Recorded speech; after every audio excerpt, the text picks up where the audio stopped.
Penguin Random House Audio presents The Forerunner, a story of pain and perseverance in America, by Cori Bush.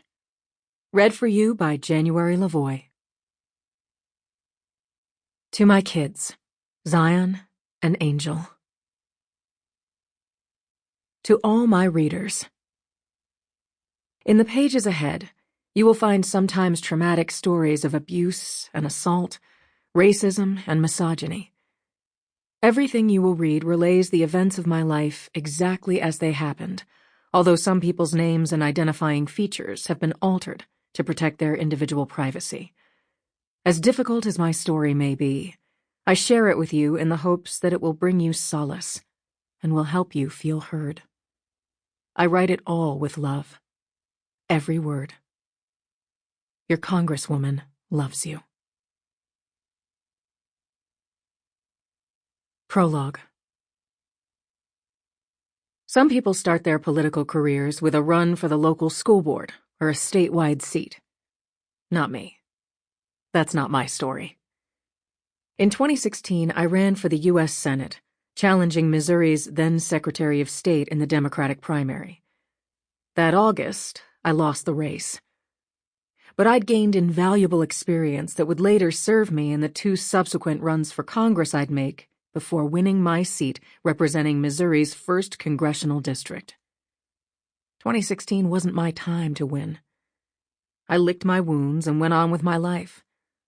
I had 2 beautiful children, Zion and Angel, to parent as a single mom, and I was working full-time as the nursing supervisor at a community mental health agency.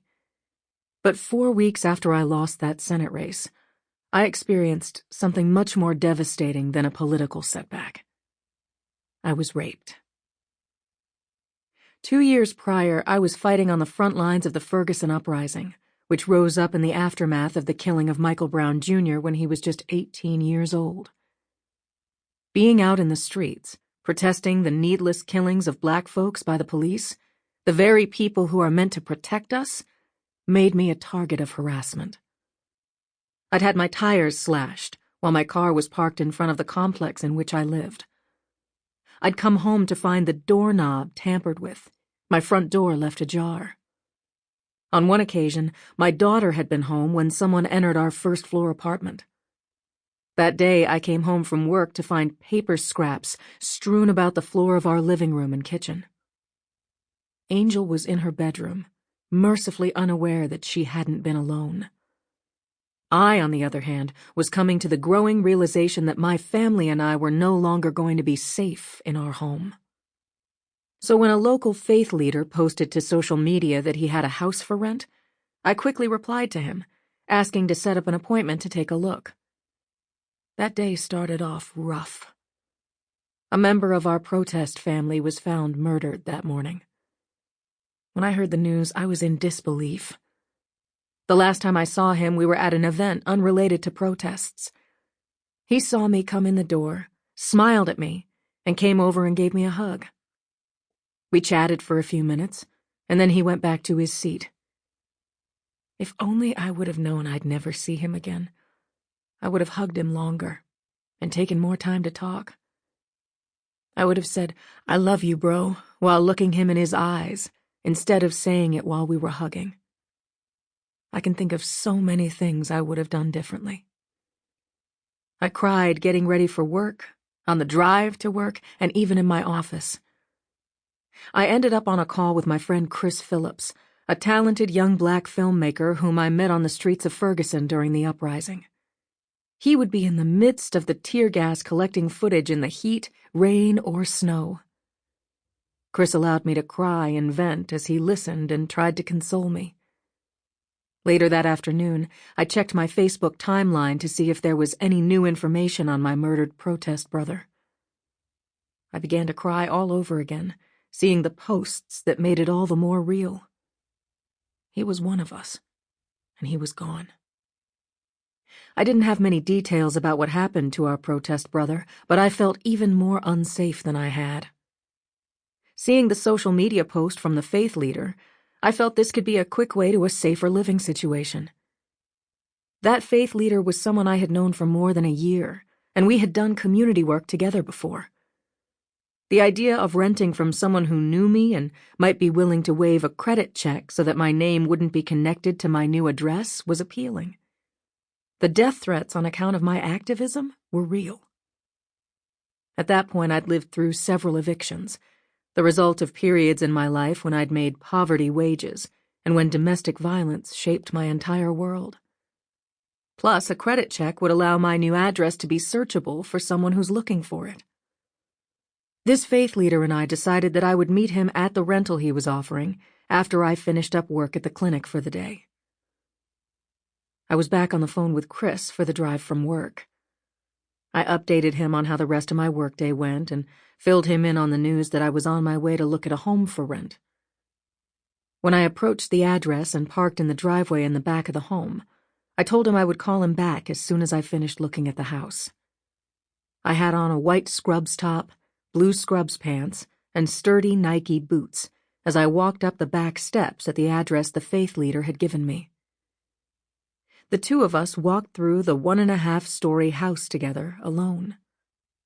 The truth was that I wasn't crazy about the place, but I wanted to hear what he was asking for it before telling him I wasn't interested. We talked money while standing in front of a table where I'd set down my phone and keys.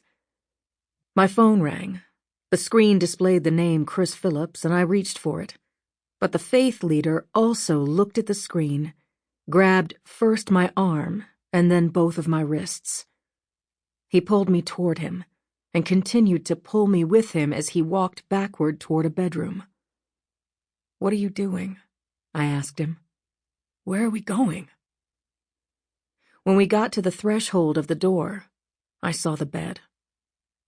I wasn't confused anymore and struggled to break free. I couldn't. "What are you doing?" I asked in panic. "I would have done this a long time ago if I didn't know your history," he responded. I looked at him and understood in that moment that I was looking not at a man, but at a monster. He twisted me around and pushed me face first onto the bed. I scrambled, trying to get on all fours and then stand, but to no avail. He pulled my scrubs pants and panties as far down my legs as they could go, just above my boots. He forced himself into me. At first, my body struggled against his.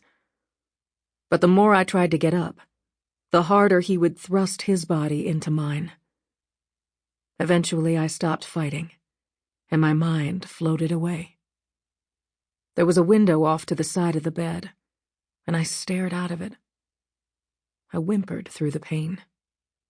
It seemed like forever. I felt like dying. I wanted to die. When he finished, I rushed to pull up my clothes, scampered to the other room to grab my keys and phone, and made a move to run out of the room toward the door. Instead, the faith leader grabbed me and asked me why I was crying. I was afraid of what he would do next. Boundaries were broken. I didn't think he would let me leave alive.